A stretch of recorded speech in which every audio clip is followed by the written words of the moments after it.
Hey everybody, it's Izzy here again. In past videos, I spent a lot of time talking about lights and microphones and reflectors and diffusion panels and a lot of other equipment.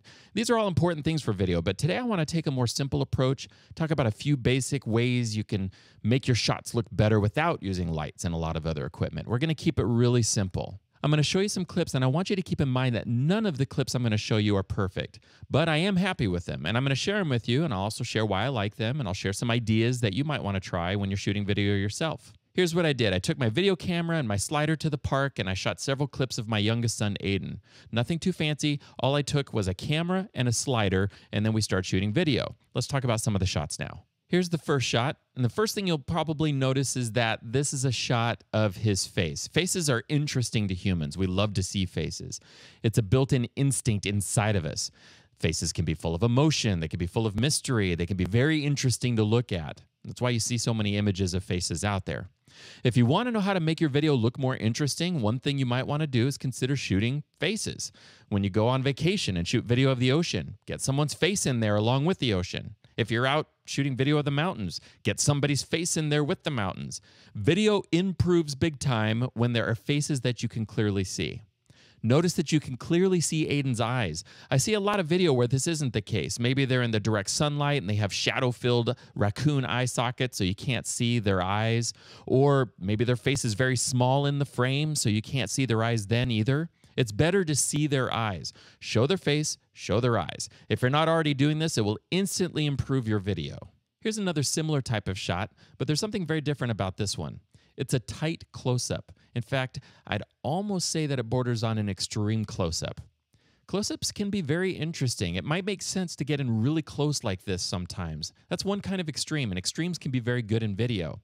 It might make sense to shoot from an extremely low angle or an extremely high angle, to get in really close, to get really far away, take an extreme approach one way or another. So one thing you might want to try next time you're shooting video is to get extremely close, or to pick any other extreme and then sort of run with it. When it comes to framing, by the way, I like to think in terms of filling the frame. I fill the frame with my subject, and that makes things more interesting.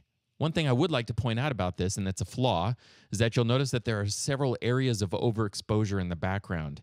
I don't like that in the shot, and if I were to do it again, I'd probably try turning the shot around, turn the camera around, turn the subject around, see if there are shaded areas behind him if we shot from the opposite direction.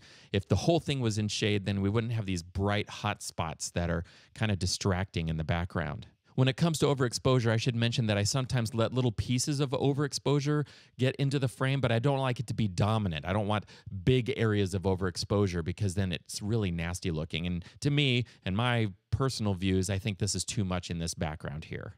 Here we have a different kind of shot of Aiden. I like this shot. It illustrates a few different things. First of all, we have the foreground element of the tree. We have the midground element of Aiden, and we have the background element of the bushes and the wall behind him. Even though we're looking at a flat image, there's a feeling of depth to this image because of the different levels in the frame. Many times when I'm shooting video, I go looking for something I can place in the foreground. I definitely did that with this shot. I positioned the camera so I can have the tree in the foreground. That was all intentional. So that's a good tip. Place something in the foreground. Another thing you'll notice about this shot is that the camera is sliding. Sliders are great. In my opinion, sliders work best when you have something clearly in the foreground because they take advantage of the parallax effect, where things closer to the lens seem to move faster than things further from the lens. That really adds to the whole depth of the image.